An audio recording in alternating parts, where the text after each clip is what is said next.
السلام علیکم ورحمۃ اللہ وبرکاتہ. احمد ونصلي ونسلم على حبيب الكريم وبعد. أعوذ بالله من الشيطان الرجيم. بسم الله الرحمن الرحيم. إن الدين عند الله الإسلام. صدق الله العظيم وبلغنا رسوله النبي الكريم. ونحن على ذلك من الشاهدين والشاكرين. الحمد لله رب العالمين. شهر رسالة پروانوں میں پیارے آقا صلی اللہ تعالی علیہ وسلم کی دعا تمہاری شرفا کے بعد میں نے جس کریمہ کی تلاوت میں شرف حاصل کیا اس کے متعلق کچھ عرض کروں. آئیے سب سے پہلے بڑے خزرہ میں آرام فرمانے والے آقا حضور ربنا فدا و رحمت عالم فخر آدم و بنی آدم تاجدار مدینہ مصطفیٰ جان رحمت صلی اللہ تعالی علیہ وسلم کی مقدس بارگاہ میں جس طریقے سے پڑھو میرے ساتھ مل کر محبت کے انداز میں پڑھیں. الصلاۃ والسلام علیک یا رسول اللہ. الصلاۃ والسلام علیک یا رسول اللہ. الصلاۃ والسلام علیک یا حبیب اللہ.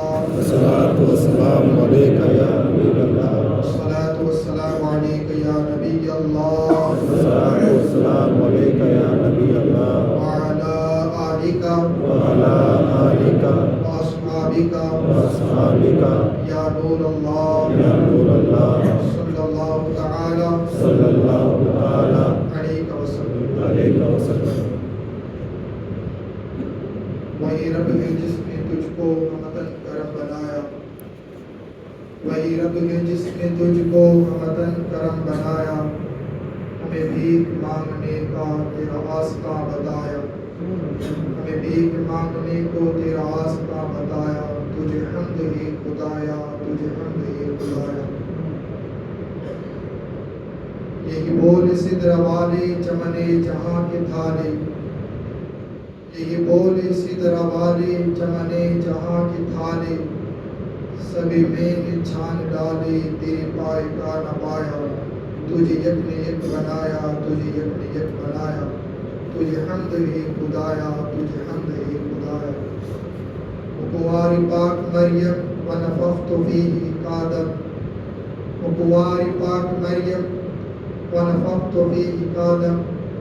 یہ عجب نشان اعظم مگر آمنا کا جایا.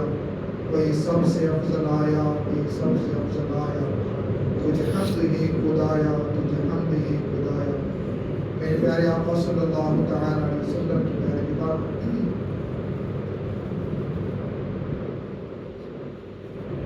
اللہ کریم کا بے پناہ شکر احسان ہے کہ اللہ نے ہمیں کلمہ پڑھنے والا مسلمان پیدا فرمایا اور ہمیں مسلمان گھرانے میں پیدا فرمایا. حضور کی امت میں پیدا فرمایا. اسلام جیسا پاکیزہ ایک انمول اچھا مذہب ہمیں اور آپ کو عطا فرمایا. اسلام کے قانون اللہ نے ہمیں اور آپ کو عطا فرمایا. قرآن جیسا ایک عظیم سرمایہ حیات اللہ نے ہمیں اور آپ کو عطا فرمایا. حضور کی حدیثیں ہمارے لیے ایک بہترین نمونہ عمل جیسی ایک بے مثل و بے مثال اور انمول قیمتی نعمت اللہ نے ہمیں اور آپ کو عطا فرمایا. آج محرم الحرام کی 28 تاریخ ہے اور آنے والا مہینہ سفر المظفر کا ہے.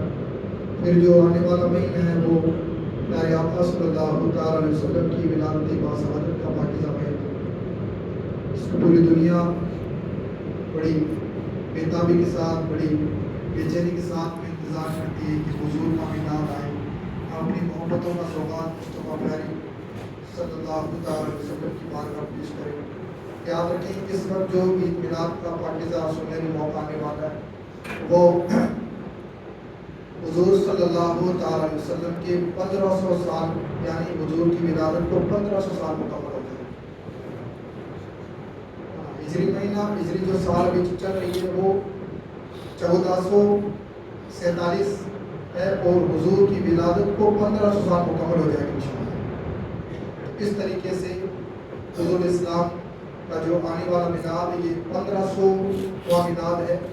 اس کے اندر آپ کی جتنی اللہ نے ہمیں اور آپ کو حضور کی محبت عطا فرمائی اس محبت کے اعتبار سے جتنا حضور کی بارگاہ میں خراج پیش کر سکتے ہیں کریں. میں تو آپ سے بس اتنا کہوں گا کہ یہ 15واں حضور کا یہ میلاد ہے، تو کم سے کم آج سے حضور کے میلاد تک کم سے کم ہر ایک بندہ حضور کی بارگاہ میں 15,000 مرتبہ درود کا تحفہ دے سکتے ہیں۔ ابھی 1 سے 1.5 مہینہ تقریباً ہے، تو وہ زیادہ نہیں ہے 15,000۔ عاشق تو وہ ہوتا ہے، ہم چونکہ کام بھی کرنا ہے اور بہت سارے کام بھی کرنا ہے، ساری چیزیں دیکھنی ہے، لیکن ڈاکٹر اقبال سے جب کسی نے پوچھا کہ بہت بڑے بڑے شاعر دنیا میں آئے، میر جیسے شاعر آئے، غالب جیسے آئے، اور بھی بڑے بڑے روفی جیسے شاعر آئے، لیکن کیا وجہ ان کا چرچا کم ہے اور تمہارا چرچا زیادہ ہے شاعری کی دنیا میں؟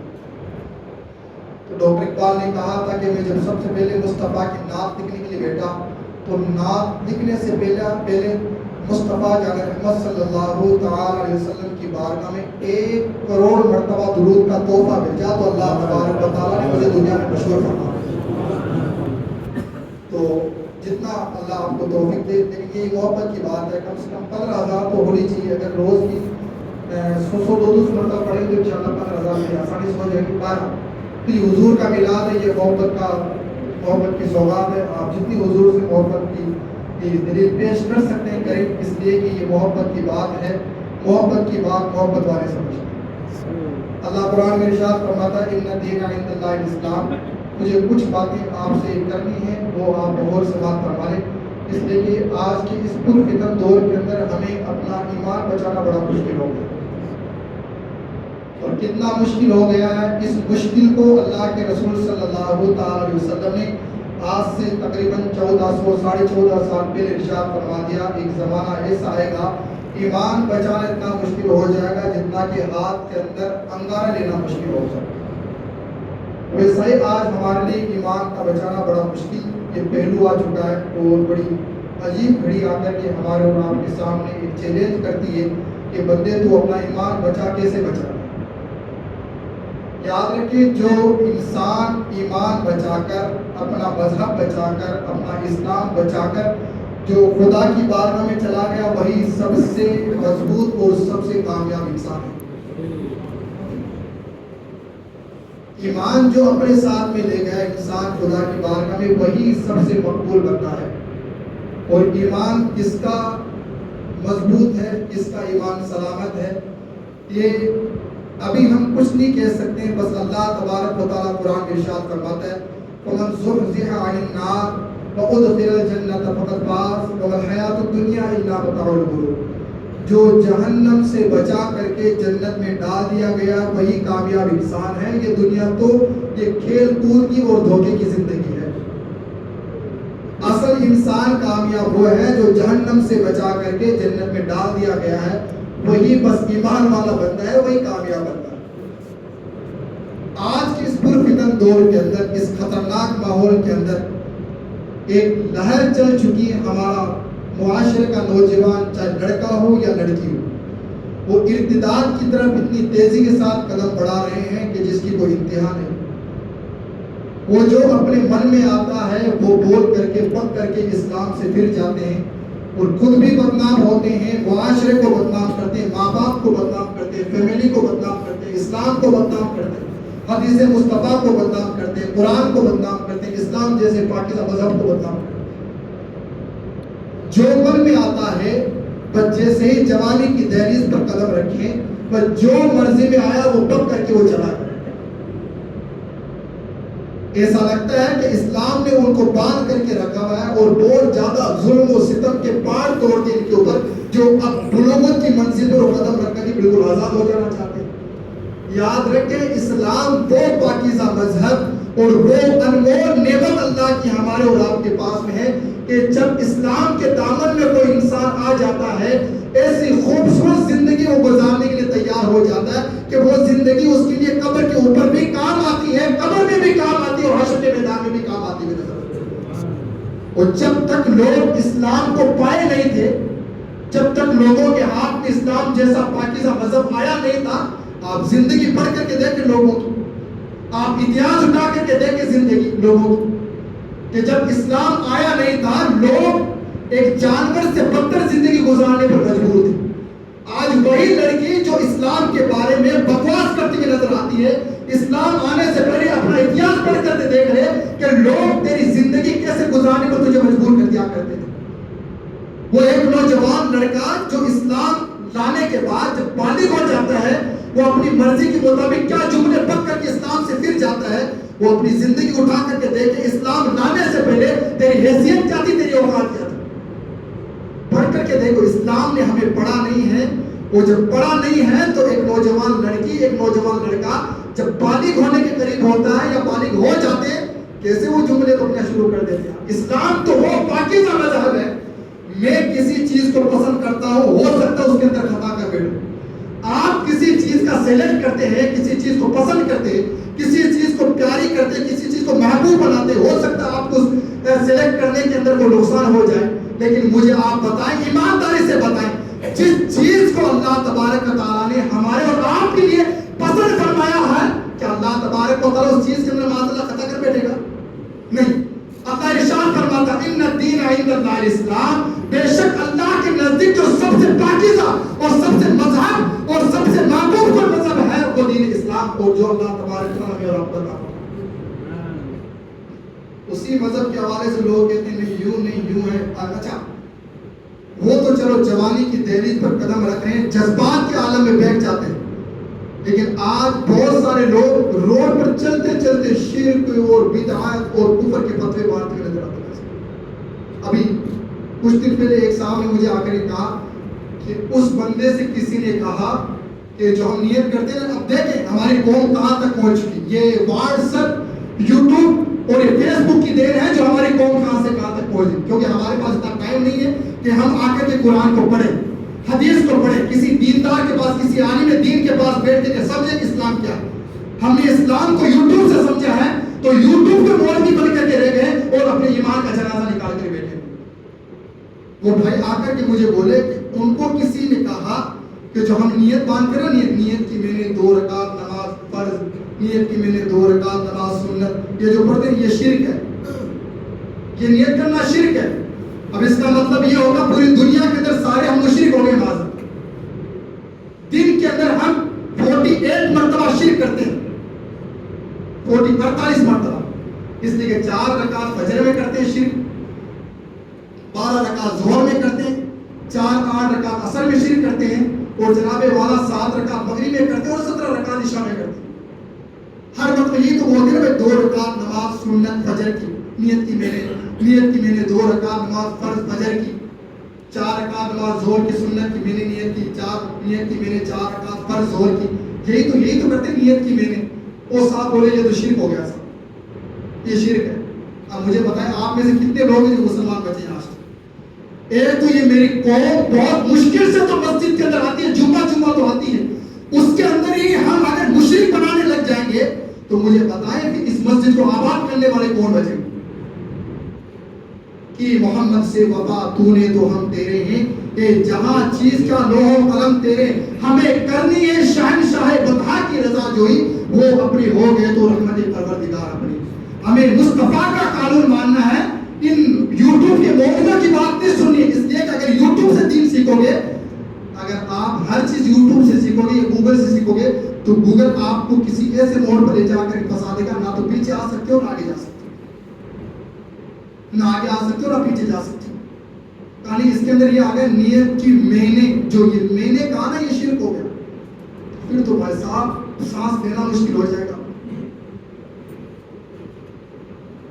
سانس لینا. آج شرک کے فتوے لگاتا کون ہے؟ آلو بیچنے والا, ٹھیلے پہ لہسن بیچنے والا, جس کو سورہ فاتحہ طریقے سے یاد ہے بندے کو, اعوذ باللہ بسم اللہ کی یہ تختی صحیح سے یاد نہیں ہے, وہ شرک اور کفر کا فتویٰ لگا رہا ہے چوراہے پر بیٹھ کر.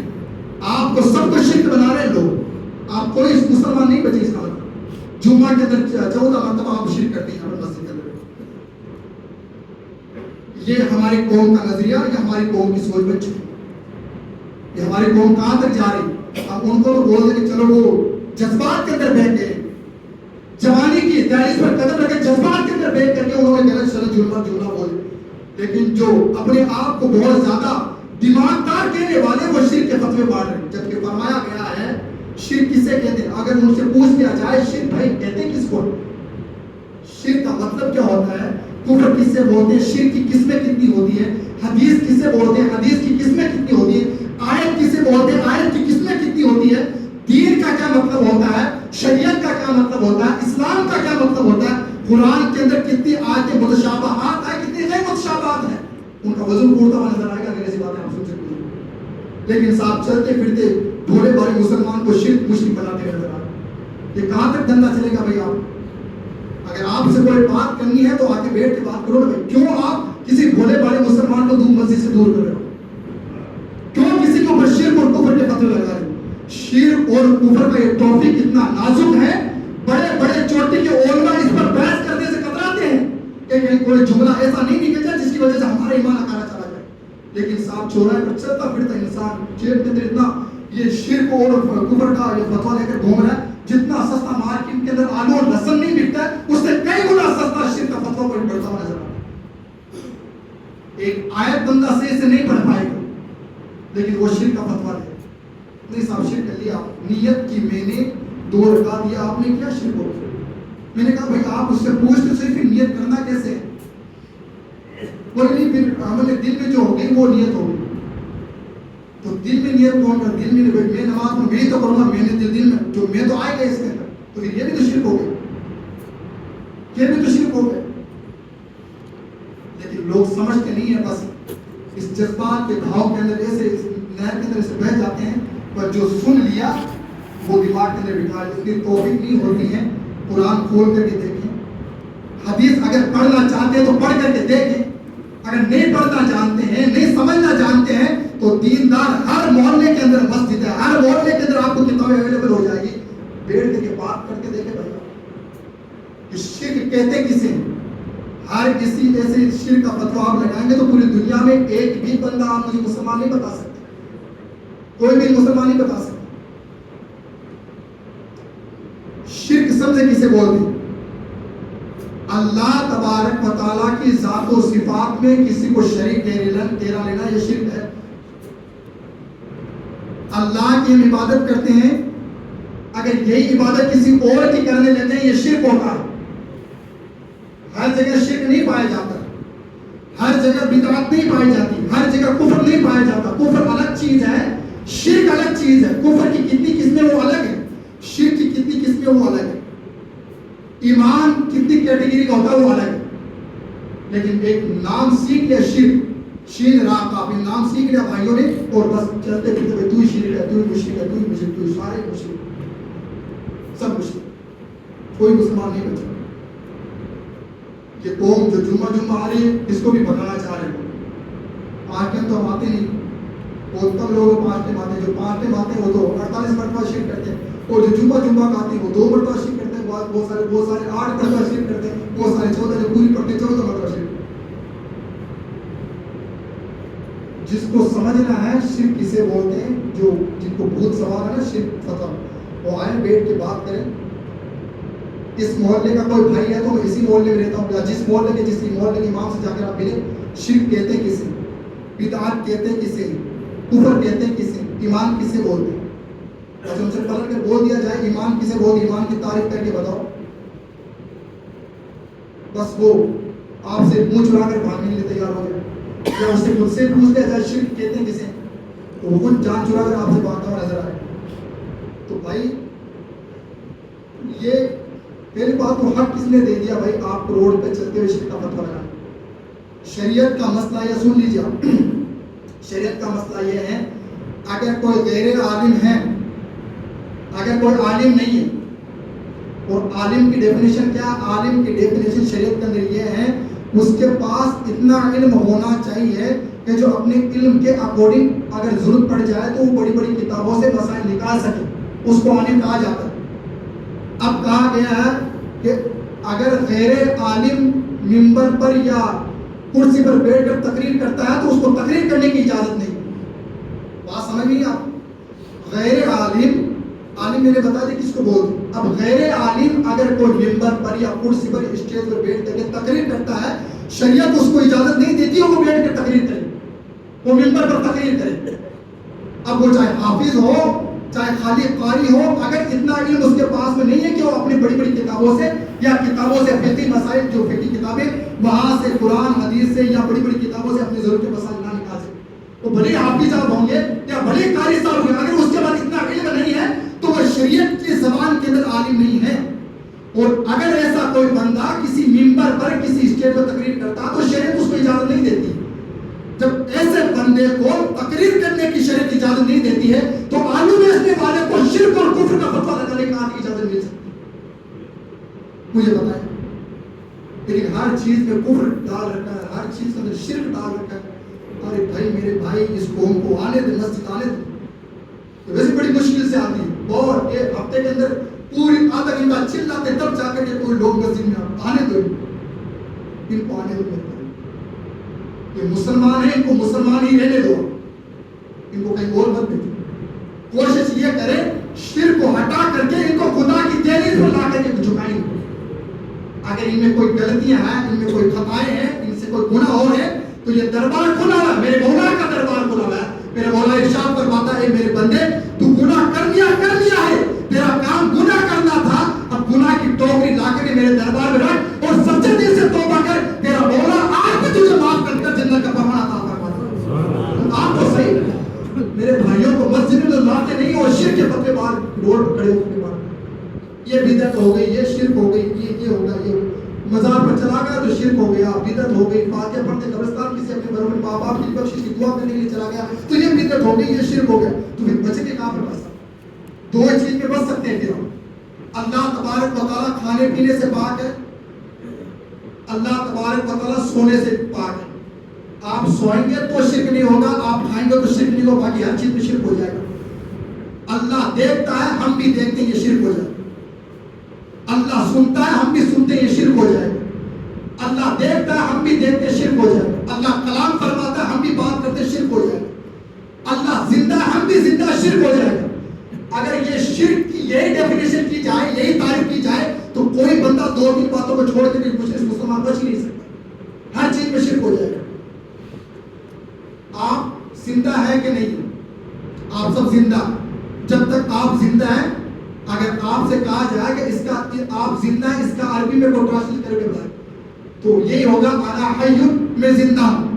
اور اللہ تبارک و تعالیٰ آیت الکرسی, سورہ آیت الکرسی میں فرماتا ہے اللہ لا الہ الا هو الحی, اللہ زندہ ہے. تو مجھے بتائیں یہ شرک ہوا کہ نہیں؟ ہر جگہ یہی شرک ڈالو گے تو پھر بچو گے نہیں آپ. تو پتہ یہ چلا شرک کی دو قسمیں ہیں, شرک کی الگ الگ قسمیں ہوتی ہیں. ہر جگہ آپ شرک اور کفر اور بدعت کا فتویٰ لگائیں گے تو آپ خود ہی نہیں بچ پائیں گے, آپ خود مشرک ہو جائیں. اور کسی مسلمان کو زبردستی بغیر شرعی عذر کی اگر کسی نے مشرک کہہ دیا, کافر کہہ دیا, اس کا خود کا ایمان چلا گیا. یہ شریعت کا مسئلہ فتویٰ اٹھا کر دیں گے, حدیث اٹھا کر دیں گے. جو مسلمان ہیں اس کو مسلمان کہنا یہ ایمان ہے, جو غیر مسلم ہے ان کو غیر مسلم کہنا یہ ایمان ہے. اللہ کو اس کے شان کے مطابق ماننا, اس بات کا نام ایمان ہے.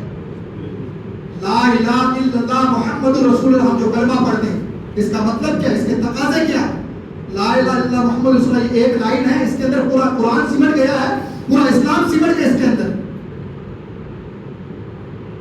اس لا الہ الا اللہ محمد رسول اللہ کے اندر پورا اسلام سمٹ گیا. اللہ کے سوا کوئی عبادت کے لائق نہیں, اللہ ایک ہے, محمد مصطفیٰ صلی اللہ علیہ وسلم اللہ کے رسول ہیں. اس دو جملوں کے اندر اللہ تبارک و تعالیٰ نے پورا اسلام, پورا دین, پورا مذہب, پورا قرآن, پورا حدیث سمجھا کر کے ہمیں بتا دیا. اب ہمیں اور آپ کو ضرورت ہے کہ اس کلمے کو سمجھیں. اس کلمہ کہتا کیا ہے؟ ہم نے لا الہ الا اللہ محمد رسول اللہ پڑھ دیا, یہ مانتے ہیں, لیکن اس کو زبان سے بولنا, دل سے تصدیق کر لینا, اس کا نام ایمان ہے. آپ نے صرف اس کلمے کو زبان سے بولا, دل سے نہیں مانا. آپ لاکھوں مرتبہ کلمہ پڑھتے رہے, ایک کلمے کا بھی ثواب نہیں ملے گا, نہ آپ کو مسلمان مانا جائے گا. آپ نے دل سے بول دیا ہاں لا الہ الا اللہ, لیکن زبان سے اقرار نہیں کیا, آپ کو مسلمان نہیں کہلانا چاہیے. آپ نے کلمہ پڑھو گا آمنت باللہ وملائکتہ وکتبہ ورسلہ والیوم الآخر والقدر, تو کما قال آمنت باللہ کما ہوا باسماء وصفاتہ قبلت جميع احکامہ اقرار باللسان وتصدیق بالقلب. اللہ کے تمام احکام کو زبان سے بولنا, دل سے تصدیق کرنے کا نام ایمان ہے. اور جب تک بندہ دل سے, زبان سے ان تمام لوازمات اور تمام اسلام کو فالو کرتا رہے گا، بولتا رہے گا، وہ نہ تو مشرک ہو سکتا نہ کافر ہو سکتا، جب تک کہ اس سے جملہ، اس کی زبان سے کوئی ایسا جملہ نہ نکل جائے جو کفر یا شرک پر دلالت کرتا ہے، اس کو بولتے ہیں۔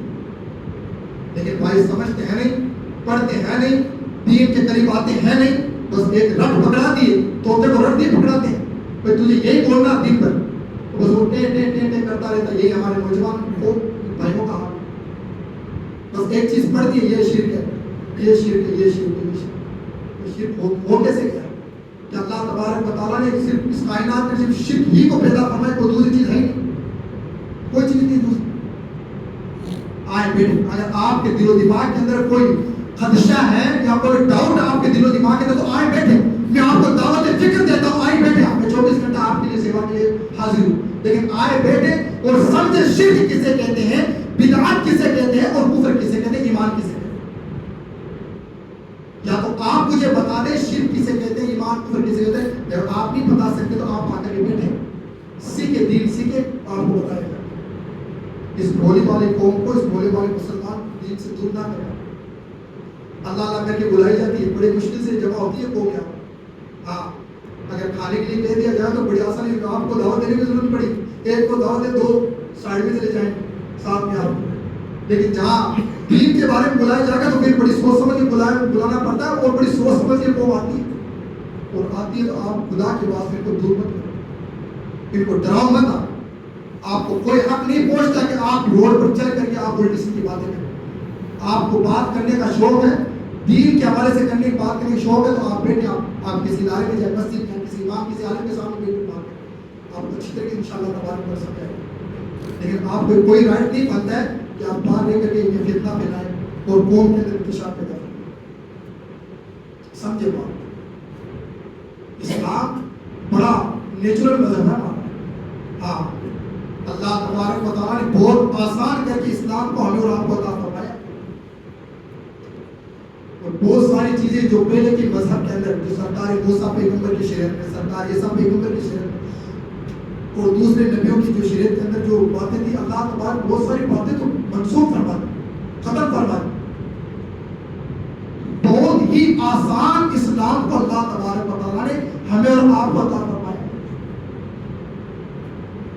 بہت آسان ہے۔ بس کوئی سیکھنے والا، کوئی سمجھنے والا، حدیث کسے بولتے ہیں، کوئی سیکھنے والا، قرآن کی آیت کسے بولتے ہیں، سیکھنے والا، دین کسے بولتے ہیں، سیکھنے والا۔ بڑا آسان دین ہے، کوئی مشکل دین نہیں، بہت آسان دین۔ پھر اللہ قرآن میں ارشاد فرماتا ہے، سیکھنے والے کے لیے ہم نے قرآن بڑا آسان کیا، یاد کرنے والے کے لیے ہم نے قرآن کو بڑا آسان کیا۔ وَلَقَدْ يَسَّرْنَا الْقُرْآنَ لِلذِّكْرِ فَهَلْ مِن مُّدَّكِرٍ۔ ہم نے پڑھنے والے کے لیے، سیکھنے والے کے لیے، سمجھنے والے کے لیے بڑا آسان دین کو قرآن کو بنایا۔ کوئی سیکھے تو صرف بے تک کی باتیں نہ کرے اسلام کے حوالے سے، بے تک، اس بالخصوص دین کے بارے میں بے تک کی باتیں نہ کرے، اس لیے کہ ایسا ہوگا بھی نہیں ہے کہ آپ کا بھی دین چلا جائے گا اور آپ کو پتہ بھی نہیں چلے گا، اس لیے کہ جو جس کا فیلڈ ہے اس فیلڈ کے اندر انہیں کو رہنے دو۔ اگر دوسرا کوئی آ کر کے اس کے اندر بات کرتا ہے تو پھر خطائی کر بیٹھے۔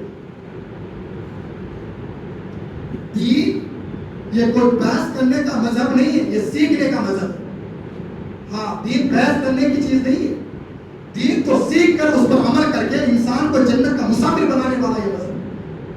اس میں کوئی بحث بازی کرنے والی بات نہیں، یوں ہو تو ہو گیا، یوں ہو گیا تو یہ ہو گیا، تو یہ ہو گیا، تو شرک ہو گیا، تو مشرک ہو گیا، تو کافر بنا گیا۔ دین بحث کرنے کی چیز، اور بھی بحث کرتا بھی کون ہے جی تو کچھ نہیں آتا۔ اور سب سے حیرت کی بات تو یہ ہے، کوئی انسان جانتا ہو یا نہیں جانتا ہو، بحث دین میں ہی کرے گا، باقی چیز میں دین وہ بحث نہیں کرے گا، باقی چیز میں بحث نہیں کرے گا۔ اسے پوچھتے ہیں بھائی تو نے یہ بات کہاں سے پڑھی؟ ہاں میں یہ بات تو یوٹیوب سے پڑھی۔ ارے بھائی سارے اسلام کو یوٹیوب سے مت سمجھ میرے بھائی، ہاں ہر چیز کو یوٹیوب سے مت سمجھ۔ اگر اسلام صرف موبائل سے سمجھا جاتا، سیکھا جاتا، تو بڑی بڑی عمارتیں، بڑے بڑے ادارے، یہ بخاری شریف یا قرآن کی تفسیریں کیوں لکھنے کا اپنا ٹائم کیوں اس کے اندر لگاتا؟ دین کو سیکھنا ہے تو قرآن سے سیکھیں، دین کو سمجھنا ہے تو حدیث مصطفیٰ سے سیکھیں، دین کو سیکھنا ہے تو کتابوں سے سیکھیں۔ اس 2 روپے کے ڈبے